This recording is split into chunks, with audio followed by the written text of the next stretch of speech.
You know that moment when you finally get the courage to share an idea in a meeting, and then someone else says the exact same thing 5 minutes later, and suddenly their Times idea gets all the attention? Yeah, that one kind of sticks with you, doesn't it? It really does. And it's not even just about the idea. It's that quiet feeling of, wait, did I not say it clearly? Or worse, did they just ignore me? Welcome to Times, Ethan and Claire, the Canadian Workplace Guide. I'm Ethan. And I'm Claire. If you're new to Canada, take a breath. You're not alone in this. A lot of people experience this exact moment, especially early in their careers or when they're still getting used to workplace communication here. It can feel confusing and honestly, a little discouraging. Yeah, and sometimes it's subtle, right? No one's being openly rude, but something still feels off. Exactly. And today, we're going to talk about that moment when your idea doesn't seem to land until someone else says it. So let's walk through a real situation. This came from someone we'll call Min. He had just started working at a small tech company in Toronto. It was his third week, still learning names, still adjusting to the pace. Yeah, that early stage can already feel like a lot. Totally. So during a team meeting, they were discussing how to improve their onboarding process for new clients. Min had actually noticed something really useful. Clients were getting confused during the second step because the instructions weren't clear. So he spoke up. He said, maybe we could simplify step 2 or add a short guide. That sounds reasonable. Yeah, it was a solid idea, but the room was quiet for a second, and then the conversation just moved on. Oof. Right? No acknowledgement, no follow-up, nothing. So Min kind of leaned back, thinking, okay, maybe it wasn't a good idea. That's such a familiar feeling. Yeah. But then, about 5 minutes later, another team member, let's call her Sarah, said, hey, what if we simplify step 2 and maybe include a short guide for clients? Oh, man. And this time, people nodded. The manager said, that's a great idea. They started discussing how to implement it. Yeah, that can really affect how you see yourself in that moment. Exactly. Min didn't say anything after that. He just stayed quiet for the rest of the meeting. And later, he started wondering, did I say it wrong? Is my English not clear enough? Or do people just not listen to me? So what you're saying is, it wasn't just about the idea anymore. It became something more personal. Yeah, that's the part that can quietly build over time. So let's slow this down a bit and talk about why this happens, because it's actually more common than people think, and it's not always what it seems. Yeah, I'd love to understand that more. One thing that might be surprising is that in many Canadian workplaces, ideas aren't always picked up immediately. Sometimes people need a moment to process, or they're waiting to hear the idea framed in a certain way. So timing plays a role? Exactly. Timing, phrasing, and also familiarity. If someone who's already established in the team says something, people might naturally respond more quickly. That makes sense, even if it doesn't feel fair. Yeah, it's not necessarily fair, but it is human. Another factor is how ideas are times signaled. In Canadian communication, people often use soft language like maybe, what if, or just a thought. But if the delivery is too quiet or too fast, the idea can kind of slip by unnoticed.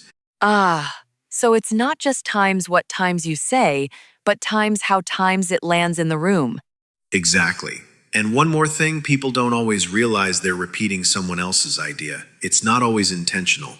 Haha, yeah, I've definitely seen that happen. Right? It can be frustrating, but it's often unconscious. So let's talk about what you can actually do in that moment. Not in a confrontational way, but in a way that helps your voice stay part of the conversation. Yeah, because that's the tricky part.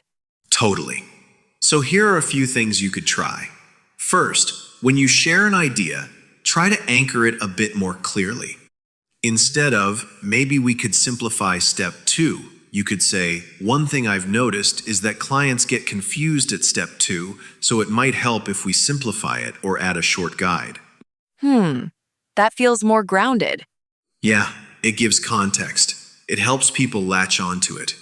Second, if someone repeats your idea later, you can gently reconnect it to yourself. For example, yeah, that's similar to what I was thinking earlier. Simplifying step 2 could really help. Oh, that's nice. It's not confrontational at all. Exactly. It just brings your voice back into the room. Third, you can build on your own idea if it comes back around. So if someone else says it, you might add, yeah, and maybe we could also include a quick visual guide. So instead of pulling it back, you're moving it forward. Right. That shows confidence without creating tension. Let's do a quick micro practice. Imagine this moment. You say something. No one responds. Then someone else repeats it. What could you say? Maybe something like, yeah, I'm really glad that came up again. I think it's worth exploring. That feels supportive times and times self-assured. Exactly. Another one. I had a similar thought earlier. Maybe we can look at a simpler version of that step. Yeah, that sounds very natural. And one more. That's a great way to put it. I was thinking along the same lines. I like that one. It feels very Canadian. Haha, yeah, it kind of is. Over time, something interesting starts to shift. You're not just sharing ideas, you're also learning how to hold space times for them. What do you mean by that? I think it's about trusting that your idea has value even if it doesn't land perfectly the first time. And instead of pulling back, you stay gently present in the conversation. That's a really different mindset. Yeah, it takes practice. Let's be honest for a moment. That experience can feel discouraging, especially if it happens more than once. Yeah, it can make you hesitate next time. Exactly. You might start thinking, maybe I'll just stay quiet. But the thing is, your perspective matters. And learning how to express it in a way that fits the environment, that's a skill, not a fixed trait. So it's not about changing who you are, just adjusting how you show up a little. That's a really good way to put it. One small culture tip here. In Canadian workplaces, collaboration is often more valued than individual ownership of ideas. So it's common for ideas to evolve as a group.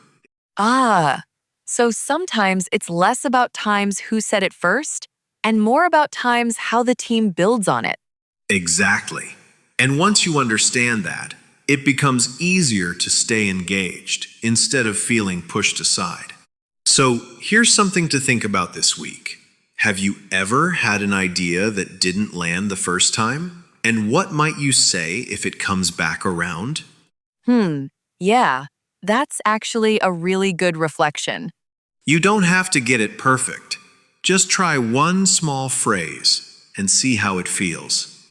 And if this episode felt familiar, you're definitely not alone. These moments happen to a lot of people, especially when you're adapting to a new culture. Yeah, and they don't define your ability or your value. Not at all. They're just part of learning how communication works in a new environment. Thanks for spending this time with us. Take it one conversation at a time and be patient with yourself as you figure it out. We'll see you next time.